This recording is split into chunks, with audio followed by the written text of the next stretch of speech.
ಸತ್ತೋದ್ರು prayer ನೀರಿನ ಮೂಲಕ, ಕೆಲವರು ಉಳ್ಕೊಂಡ್ರು. ಇವ್ರು ಯಾರ್ಯಾರಂತ ನೋಡುವಾಗ ಪ್ರೇಯರೇ ಅನೇಕರು ಸತ್ತೋಗುವಾಗ ಕೆಲವರು ಮಾತ್ರ ಭಕ್ತಾದಿಗಳು ಅಲ್ಲಲ್ಲಿ ಕೆಲವರು ಮಾತ್ರ ಉಳ್ಕೊಳ್ತಾ ಇದ್ದಾರೆ. ಯಾಕೆಂದರೆ ದೇವರು ಅವರನ್ನು ಕಾಪಾಡ್ತಾ ಇದ್ದಾನೆ ಪ್ರಿಯರೇ. ದೇವರು ಅವರನ್ನು ಕಾಪಾಡ್ತಾ ಇದ್ದಾನೆ. ಯಾವ ರೀತಿ ಕಾಪಾಡ್ತಾ ಇದ್ದಾನೆ, ಹೇಗೆ ಕಾಪಾಡ್ತಾ ಇದ್ದಾನೆ ಅಂತ ಒಂದು ಸಾರಿ ನೋಡುವಾಗ ಪ್ರಿಯರಾದ ದೇವ್ರ ಮಕ್ಕಳಿರ ಒಂದು ಮಾತನ್ನು ನೋಡೋಣ. ಆದಿಕಾಂಡ 19ನೇ ಅಧ್ಯಾಯ, ಆದಿಕಾಂಡ 19ನೇ ಅಧ್ಯಾಯ 1ನೇ ವಚನದಿಂದ 5 ವಚನವನ್ನು ನೋಡೋಣ ಪ್ರಿಯರಾದ ದೇವ್ರ ಮಕ್ಕಳಿರು. 1ನೇ ವಚನದಿಂದ ಯಾರ್ಯಾರು ಬೈಬಲ್ ಓದ್ತೀರಮ್ಮ? ಯಾರ್ಯಾರು ಪ್ರಾರ್ಥನೆಗೆ ಹೋಗ್ತೀರಾ? ಪ್ರಾರ್ಥನೆಗೆ ಹೋಗೋರೆಲ್ಲರೂ ಕೂಡ ಕೈ ಎತ್ತಬೇಕು. ನೀವೆಲ್ಲರೂ ಚರ್ಚಿಗೆ ಹೋಗ್ತೀರಾ? ಏನು ಚರ್ಚಿಗೆ ಹೋಗ್ತೀರಾ? ನೀವೆಲ್ಲರೂ ಪ್ರಾರ್ಥನೆ ಮಾಡ್ತಾ ಇದ್ದೀರಾ? ನೀವೆಲ್ಲರೂ ವಾಕ್ಯವನ್ನು ಕೇಳ್ತಾ ಇದ್ದೀರಾ? ಎಲ್ಲಾದರೂ ಸಭೆ ಇದೆ ಅಂತ ತಿಳ್ಕೊಳ್ಳಿ, ಎಲ್ಲಾದರೂ ಸಭೆ ಇದೆ ಅಂತ ತಿಳ್ಕೊಳ್ಳಿ. ಓಕೆ, ಕೈಗಳನ್ನ ನಿಲ್ಲಿಸಿ. ಸಭೆ ಇದ್ದಾಗ ನೀವು ಏನು ಮಾಡ್ತೀರಾ ಹೇಳಿಮ್ಮ? ಬೈಬಲ್ ಓದೋರು ಎಲ್ಲರೂ ಕೂಡ ಬೈಬಲ್ನ ಇಟ್ಕೊಂಡು ಹೋಗಬೇಕು. ಅರ್ಥ ಆಯ್ತಮ್ಮ? ಬೈಬಲ್ ಓದೋರು ಯಾರ್ಯಾರು ಇದ್ದೀರೋ ಅವರೆಲ್ಲರೂ ಕೂಡ ಬೈಬಲ್ ಇಟ್ಕೊಂಡು ಪ್ರಾರ್ಥನೆಗೆ ಹೋಗಿ, ಸಭೆಗೆ ಹೋಗಿ, ಅದನ್ನು ನೀವು ಕಲೀರಿ. ಅದೇ ಪ್ರಕಾರ ಎಲ್ಲೇ ಆಗಿರ್ಬೋದು, ಚಿಕ್ಕ ಸಭೆ ಆಗಿರ್ಬೋದು, ದೊಡ್ಡ ಸಭೆ ಆಗಿರ್ಬೋದು, ಚಿಕ್ಕ ಬೋಧಕನು ಬಂದಿರ್ಬೋದು, ದೊಡ್ಡ ಬೋಧಕನು ಬಂದಿರ್ಬೋದು, ನಾವು ಕಲಿಯುವಂಥ ಪಾಠ. ವಾಕ್ಯವನ್ನು ಕಲಿತು ವಾಕ್ಯದ ಪ್ರಕಾರ ನಡಿಬೇಕಾಗಿದೆ. ಇಲ್ಲಿ ನೋಡಿ, ಕ್ರಿಸ್ತ ಪೂರ್ವದಲ್ಲಿ ಸುಮಾರು ವರ್ಷಗಳ ಹಿಂದೆ ಲೋಟನು ಎನ್ನುವಂಥ ಒಬ್ಬ ನೀತಿವಂತನಿದ್ದಾನೆ. ಲೋಟನು ಎನ್ನುವಂಥ ಒಬ್ಬ ನೀತಿವಂತನಿದ್ದಾನೆ ಸೊದೋಮ ಗೊಮೋರ ಪಟ್ಟಣದಲ್ಲಿ. ಆ ಸೊದೋಮ ಗೊಮೋರ ಪಟ್ಟಣದಲ್ಲಿ ನೀತಿವಂತನಾಗಿರುವಂಥ ಲೋಟನನ್ನು ನೋಡೋದಕ್ಕೆ ಯಾರು ಬಂದಿದ್ದಾರಂತ ನೋಡುವಾಗ ಆದಿಕಾಂಡ 19ನೇ ಅಧ್ಯಾಯ 1ನೇ ವಚನದಿಂದ, ಆದಿಕಾಂಡ 19ನೇ ಅಧ್ಯಾಯ 1ನೇ ವಚನದಿಂದ 5 ವಚನ ಓದ್ತೀನಿ ಪ್ರಿಯರೇ. ಆ ದೂತರಿಬ್ಬರು ಸಾಯಂಕಾಲದಲ್ಲಿ ಸೊದೋಮಿಗೆ ಬಂದಾಗ ಲೋಟನು ಸೊದೋಮಿನ ಊರು ಬಾಗಿಲಲ್ಲಿ ಕೂತುಕೊಂಡಿದ್ದನು. ಅವನು ಅವರನ್ನು ಕಂಡಾಗ ಎದ್ದು ಎದುರುಗೊಂಡು ಬೊಗ್ಗಿ ನಮಸ್ಕರಿಸಿ, ಸ್ವಾಮಿಗಳೇ, ನಿಮ್ಮ ದಾಸನ ಮನೆಗೆ ಬಂದು ಇಳಿದುಕೊಂಡು ಕಾಲುಗಳನ್ನು ತೊಳೆದುಕೊಳ್ಳಿರಿ. ಯಾರನ್ನ ಕೇಳ್ತಾ ಇದ್ದಾರೆ? ಇಬ್ಬರು ದೇವದೂತರು ಬಂದಿದ್ದಾರೆ ಸೊದೋಮ ಗೊಮೋರ ಪಟ್ಟಣಕ್ಕೆ. ಅಂದರೆ ನಮ್ಮ ಧಾರವಾಡ ಹುಬ್ಬಳ್ಳಿ ಯಾವ ರೀತಿ ಜಂಟ ನಗರಗಳಿದೆ ನೋಡಿ ಪ್ರಿಯರೇ, ಧಾರವಾಡ ಹುಬ್ಬಳ್ಳಿ ನಗರಗಳಿದೆಯಾ? ಅದೇ ಪ್ರಕಾರ ಕ್ರಿಸ್ತ ಪೂರ್ವದಲ್ಲಿ ಸೊದೋಮ ಗೊಮೋರ ಪಟ್ಟಣ ಎನ್ನುವಂಥದ್ದು ಜಂಟ ನಗರಗಳಿವೆ. ಈ ಜಂಟ ನಗರಗಳಲ್ಲಿ ಏನ್ರಿ ಲೋಟನ ಮನೆಗೆ ದೇವದೂತರು ಬರ್ತಾ ಇದ್ದಾರೆ. ಆ ಲೋಟನ ಇರುವಂಥ ಸ್ಥಳಕ್ಕೆ, ಸೊದೋಮ ಗೊಮೋರ ಪಟ್ಟಣಕ್ಕೆ ಇಬ್ಬರು ದೇವದೂತರು ಬಂದಾಗ ಆ ದೇವದೂತರನ್ನು ನೋಡಿ, ಸ್ವಾಮಿಗಳೇ, ಇವತ್ತು ನಮ್ಮ ಮನೆಗೆ ಬನ್ನಿ, ನಮ್ಮ ಮನೆಯಲ್ಲಿ ಊಟ ಮಾಡಿ ನೆಮ್ಮದಿಯಾಗಿ ನೀವು ಊಟ ಮಾಡಿ ರೆಸ್ಟ್ ತೊಗೊಳ್ಳಿ, ನಾಳೆ ಬೆಳಗ್ಗೆ ನಿಮ್ಮ ಪ್ರಯಾಣ ಮಾಡಬಹುದು ಅಂತ ಅವ್ರಿಗೆ ಹೇಳ್ತಾ ಇದ್ದಾರೆ. ಯಾಕೆಂದರೆ ಅವರು ಮನುಷ್ಯರ ಥರ ಕಾಣ್ತಾ ಇದ್ದಾರೆ. ಅವರು ಮನುಷ್ಯರು ಅಂದರೆ ಬಂದಿರೋರು ದೇವದೂತರು ಏನು ಅರ್ಥ ಆಗುತ್ತಾ? ಬಂದಿರೋರು ದೇವದೂತರು, ಅವರು ಮನುಷ್ಯರ ಥರ ಕಾಣ್ತಾ ಇದ್ದಾರೆ. ಅವ್ರನ್ನ ನೋಡಿ ಇವರು ಒಳ್ಳೆ ಭಕ್ತಾದಿಗಳಿರ್ಬೋದು, ಈ ದೇವ್ರ ಭಕ್ತಾದಿಗಳಿರ್ಬೋದು ಅಂತ ಹೇಳಿ ಅವ್ರಿಗೆ ನಮಸ್ಕರಿಸಿ, ಸ್ವಾಮಿಗಳೇ, ಇವತ್ತು ನಮ್ಮ ಮನೆಗೆ ಬನ್ನಿ, ಊಟ ಮಾಡಿಸ್ತೀನಿ, ಮನೆಯಲ್ಲಿ ಒಳ್ಳೆ ಊಟ ಮಾಡಿಸ್ತೀನಿ, ಊಟ ಮಾಡಿ ನೀವು ಇಲ್ಲೇ ರೆಸ್ಟ್ ತೊಗೊಂಡು ಬೆಳಗ್ಗೆ ಹೋಗಿ, ಯಾಕೆಂದರೆ ಈ ಒಂದು ಸೊದೋಮ ಗೊಮೋರ ಪಟ್ಟಣ ಸರಿ ಇಲ್ಲ, ಆದ್ದರಿಂದ ನಮ್ಮ ಮನೆಗೆ ಬನ್ನಿ, ಇಳ್ಕೊಳ್ಳಿ ಅಂತಂದು ಅವ್ರನ್ನ ಕೇಳಿಕೊಂಡಿದ್ದಾಗ ಲೋಟನು, ಇವರಿಬ್ಬರು ದೇವದೂತರು ಆ ಲೋಟನ ಮನೆಗೆ ಹೋಗ್ತಾರೆ. ಲೋಟನ ಮನೆಗೆ ಅವರಿಬ್ಬರು ಹೋದ ನಂತರ ಅಲ್ಲಿ ಏನು ನಡೀತಾ ಇದೆಯೋ ಒಂದು ಸಾರಿ ನೀವು ಎಲ್ಲರೂ ಗಮನ ಕೊಟ್ಟು ಕೇಳಬೇಕು. ಏನು ನಡೀತಾ ಇದೆ ಅಂತ ನೋಡುವಾಗ 3ನೇ ವಚನ, ಅವರು ಅವನ ಬಳಿಯಲ್ಲಿ ಇಳ್ಕೊಳ್ಳೋದಕ್ಕೆ ಒಪ್ಪಿದರು. ಅವರು ಮನೆಗೆ ಬಂದಾಗ ಅವನು ಹುಳಿ ಇಲ್ಲದ ರೊಟ್ಟಿಗಳನ್ನು ಸುಡಿಸಿ ಔತಣವನ್ನು ಮಾಡಿಸಲು ಅವರು ಊಟ ಮಾಡಿದರು. ಅವರು ಮಲಗುವುದಕ್ಕಿಂತ ಮುಂಚೆ ಹುಡುಗರು ಮುದುಕರು ಸಹಿತವಾಗಿ ಸೊದೋಮಿನ ಪಟ್ಟಣದವರೆಲ್ಲರೂ ಒಗ್ಗಟ್ಟಾಗಿ ಮನೆಯನ್ನು ಸುತ್ತಿಕೊಂಡು ಲೋಟನಿಗೆ ಹೇಳ್ತಾ ಇದ್ದಾರೆ.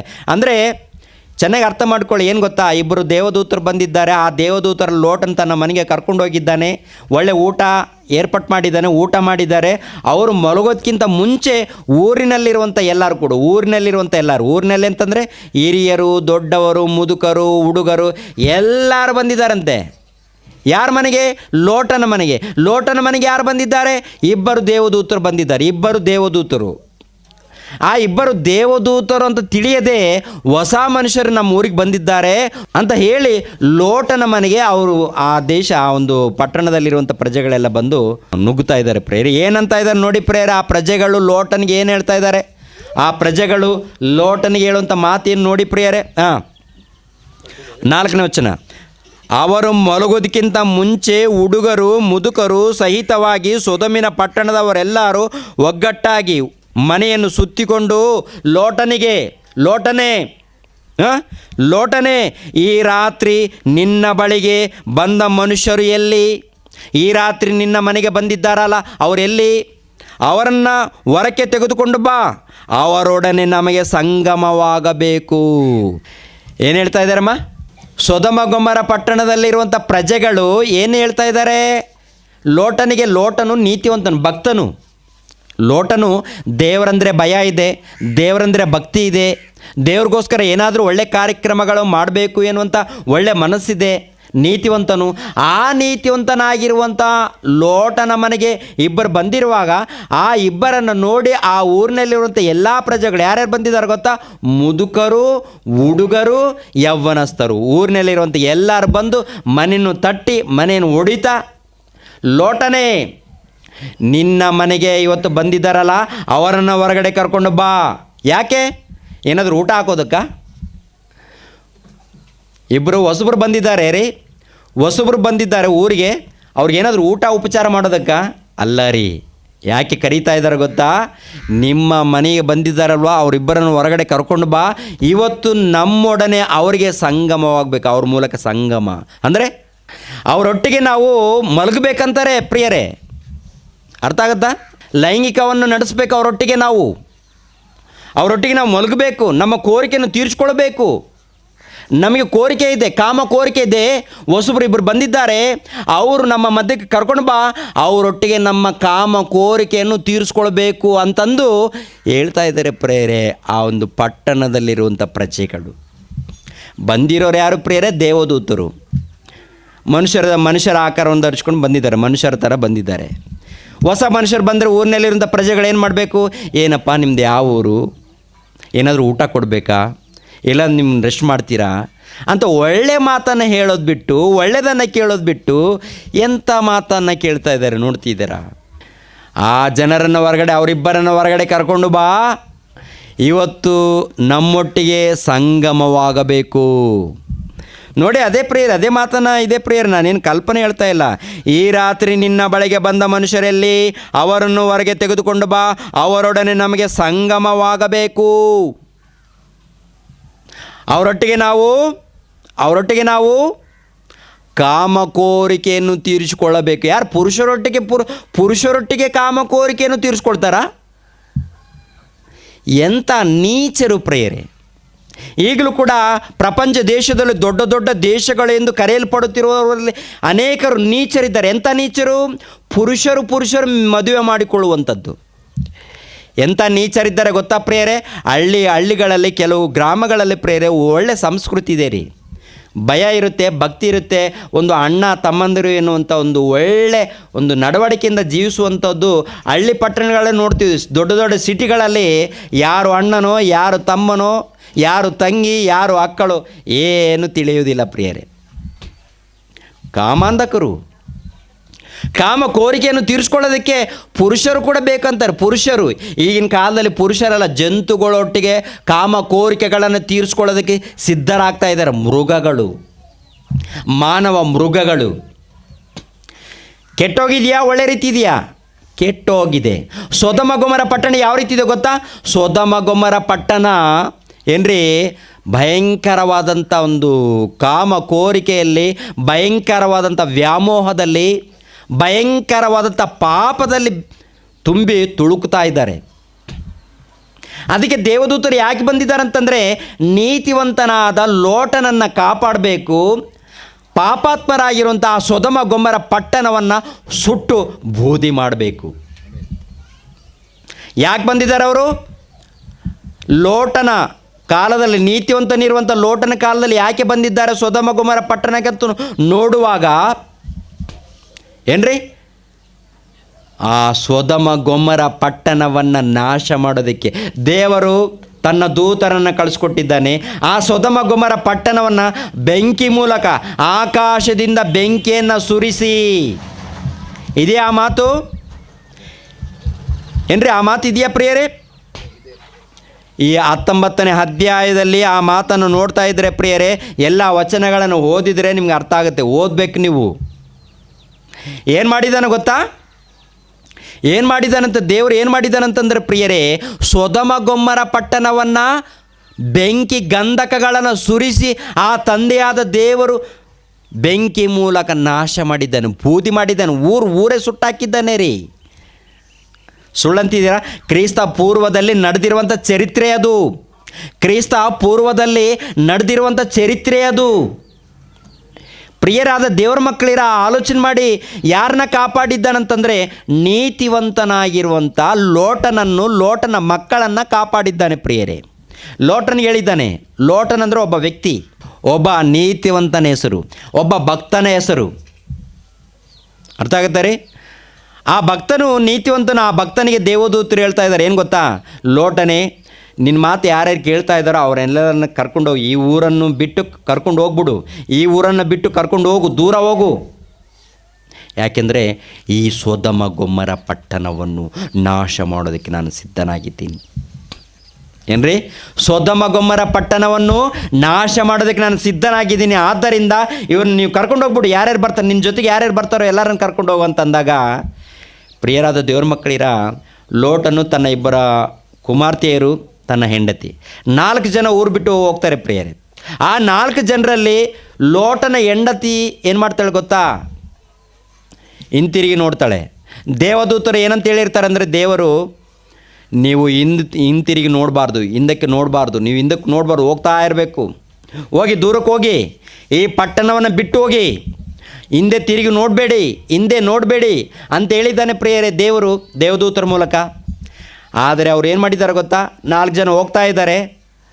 ಲೋಟನ ಹೆಂಡತಿ ಮಾತ್ರ ಹಿಂದಿರುಗಿ ನೋಡಿ ಉಪ್ಪು ಸ್ತಂಭಳಾಗ್ತಾಳೆ ಪ್ರಿಯರೇ. ಉಪ್ಪು ಕಂಬ. ಅರ್ಥ ಆಗುತ್ತೆ ಪ್ರಿಯರೇ? ಉಪ್ಪು ಕಂಬವಾಗಿ ನಾಶಕ್ಕೆ ಹೋಗ್ತಾಳೆ. ಆ ನಂತರ ದೇವರು ಏನು ಮಾಡ್ತಾನೆ ಗೊತ್ತಾ? ಆಕಾಶದಿಂದ ಬೆಂಕಿ ಗಂಧಕಗಳನ್ನು ಸುರಿಸಿ ಆ ಸೊದಮ ಗೊಮ್ಮರ ಪಟ್ಟಣವನ್ನು ಬೆಂಕಿ ಮೂಲಕ ನಾಶ ಮಾಡ್ತಾನೆ. ಅಲ್ಲಿ ಯಾರನ್ನು ಕಾಪಾಡ್ತಾನೆ ಗೊತ್ತಾ? ನೀತಿವಂತನಾದ ಲೋಟನ ಮಕ್ಕಳನ್ನು ದೇವರು ಕಾಪಾಡ್ತಾನೆ ಪ್ರಿಯರೇ. ಯಾರಿದ್ದಾರೆ ಕಾಪಾಡೋದಕ್ಕೆ? ದೇವರು ತನ್ನ ದೂತರ ಮೂಲಕ ಅವರನ್ನು ಕಾಪಾಡ್ತಾ ಇದ್ದಾನೆ ದೇವರು. ಏನು ಅರ್ಥ ಆಗುತ್ತಾ? ದೇವರು ತನ್ನ ದೂತರ ಮೂಲಕ ಕಾಪಾಡ್ತಾ ಇದ್ದಾನೆ ಪ್ರಿಯರೇ. ಯಾರನ್ನ ಕಾಪಾಡ್ತಾನೆ ಗೊತ್ತಾ?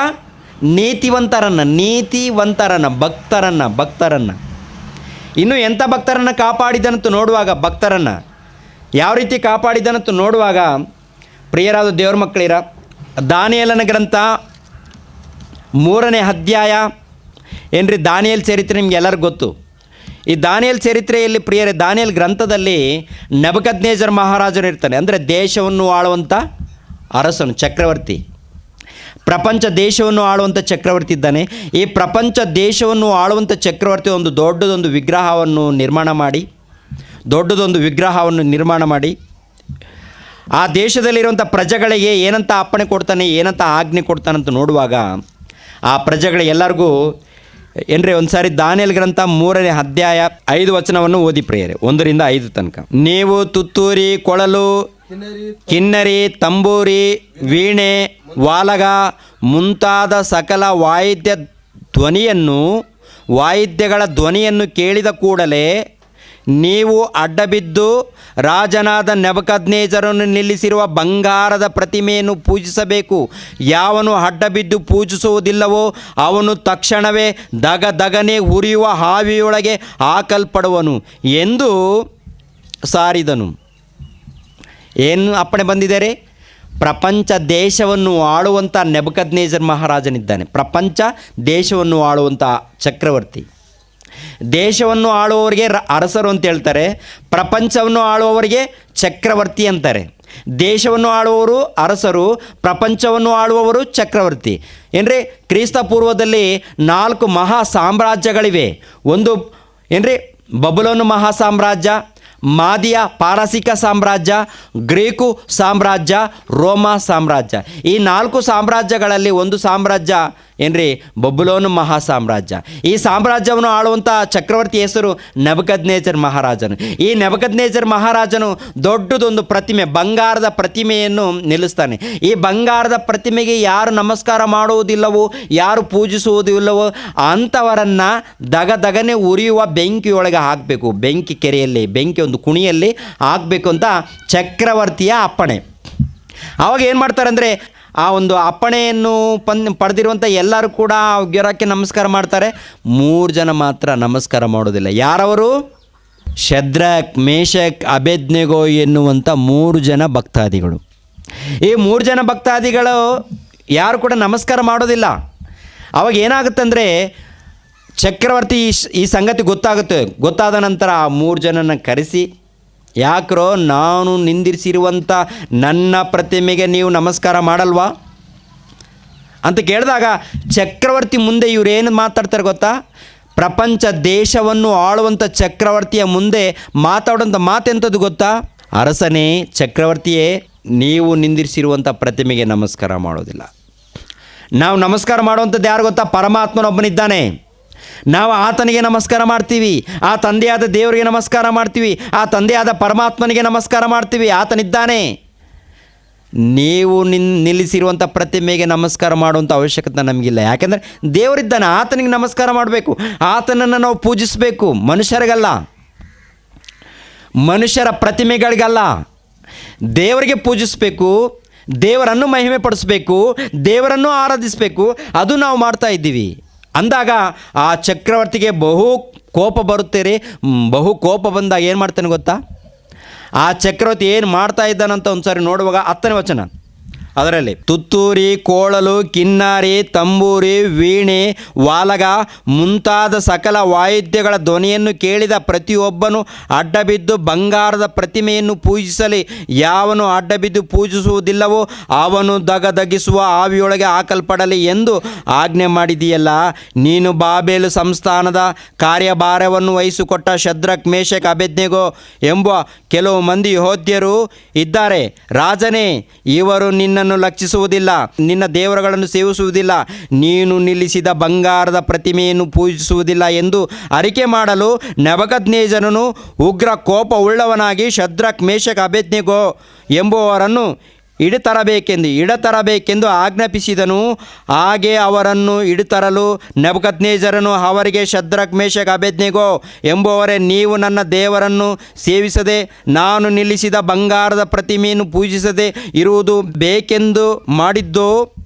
ಈಗಲಾದರೂ ನೀವು ಸಿದ್ಧವಾಗಿದ್ದು ತುತ್ತೂರಿ, ಕೋಳಲು, ಕಿನ್ನರಿ, ತಂಬೂರಿ, ವೀಣೆ, ವಾಲಗ ಮುಂತಾದ ಸಕಲ ವಾಯಿದ್ಯಗಳ ಧ್ವನಿಯನ್ನು ಕೇಳಿದ ಕೂಡಲೇ ಅಡ್ಡಬಿದ್ದು ನಾನು ನಿಲ್ಲಿಸಿದ ಪ್ರತಿಮೆಯನ್ನು ಪೂಜಿಸಿದರೆ ಸರಿ. ಇಲ್ಲವಾದರೆ ತಕ್ಷಣವೇ ದಗದಗನೆ ಉರಿಯುವ ಆವಿಯೊಳಗೆ ಹಾಕಲ್ಪಡುವಿರಿ.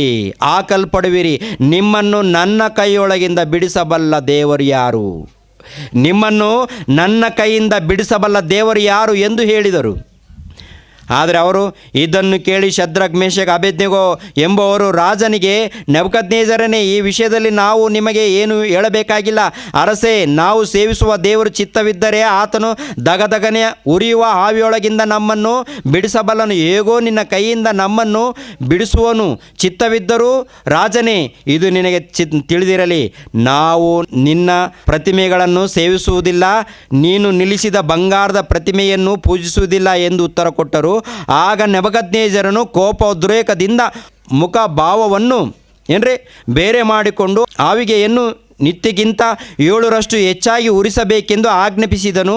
ಇದಲ್ಲದೆ ತನ್ನ ಸೈನ್ಯದ ಕೆಲವು ಮಂದಿ ಶೂರರಿಗೆ ಶದ್ರಕ್, ಮೇಷಕ್, ಅಬೇದ್ನೆಗೋ ಎಂಬುವವರನ್ನು ಕಟ್ಟಿ ದಗದಗನೆ ಹುರಿಯುವ ಆವಿಯೊಳಗೆ ಎತ್ತಿ ಹಾಕಬೇಕೆಂದು ಅಪ್ಪಣೆ ಕೊಟ್ಟನು. ಆ 3 ಜನ ಹೇಳ್ಕೊಂಡು ಬಂದು ಹಗ್ಗದಿಂದ ಕಟ್ಟಿ ಆ ಬೆಂಕಿಯೊಳಗೆ ಹಾಕ್ರಿ. ಇವರನ್ನು ಕಾಪಾಡುವಂಥ ದೇವರು ಎಲ್ಲಿದ್ದಾರೆ, ನಾನು ಕೂಡ ನೋಡೇ ಬಿಡ್ತೀನಿ ಅಂತಂದು ಸವಾಲು ಮಾಡ್ತಾನೆ ಪ್ರಿಯರೇ. ಅವ್ರು ಸಿದ್ಧರಾಗ್ತಾರೆ. ನಿಮ್ಮಿದ್ರೆ ಪರವಾಗಿಲ್ಲ, ನಮ್ಮ ದೇವ್ರು ಕಾಪಾಡ್ತಾನೆ, ಆದರೂ ಪರವಾಗಿಲ್ಲ, ಸತ್ತರೂ ಪರವಾಗಿಲ್ಲ, ಸತ್ತೋದ್ರೂ ಪರವಾಗಿಲ್ಲ. ನಾವು ಆ ಪರಮಾತ್ಮನನ್ನು ಪೂಜಿಸಬೇಕಾಗಿದೆ. ನಾವು ಲೋಕವನ್ನು ಉಂಟು ಮಾಡಿರುವಂಥ ಸರ್ವಶಕ್ತನನ್ನು ಪೂಜಿಸಬೇಕಾಗಿದೆ. ಅವ್ರನ್ನೇ ನಾವು ಪೂಜಿಸ್ತೀವಿ ಅಂತ, ಅವರನ್ನೇ ನಾವು ಆರಾಧಿಸ್ತೀವಿ ಅಂತಂದು ದೃಢ ಸಂಕಲ್ಪದಿಂದ ಮಾತಾಡಿದ್ರು. ಚಕ್ರವರ್ತಿ ಬೆಂಕಿ ಕುಣಿಯಲ್ಲಿ ಹಾಕಿದ್ರು. ಬೆಂಕಿ ಕುಣಿಯಲ್ಲಿ ಹಾಕಿದ ನಂತರ ಇವು ಮೂವರನ್ನು ಕಾಪಾಡೋದಕ್ಕೆ ಯಾರು ಬಂದಿದ್ದಾರೆ ಗೊತ್ತಾ ಪ್ರಿಯರೇ? ಮೂವರನ್ನು ಕಾಪಾಡೋದಕ್ಕೆ ಯಾರು ಬಂದಿದ್ದಾರೆ ಗೊತ್ತಾ? ದೇವದೂತನು ಬಂದು ಅವರನ್ನು ಕಾಪಾಡ್ತಾ ಇದ್ದಾನೆ ಪ್ರಿಯರೇ. ಗೊತ್ತಾ?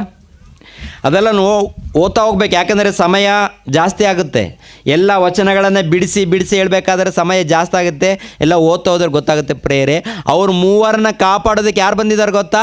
ದೇವದೂತನು. ದೇವ್ರು ಕಳಿಸ್ಕೊಟ್ಟಿದ್ದಾನೆ, ನನ್ನ ಮಕ್ಕಳನ್ನು ಬೆಂಕಿಯಲ್ಲಿ ಹಾಕ್ತಾ ಇದ್ದಾರೆ, ಹೋಗು ನನ್ನ ಮಕ್ಕಳನ್ನು ಕಾಪಾಡು. ಬೆಂಕಿ ಕುಣಿಯಲ್ಲಿ ಹಾಕಿದ್ರೆ ಬೆಂಕಿ ಅವ್ರಿಗೆ ಏನು ಮಾಡಿಲ್ಲ ರೀ.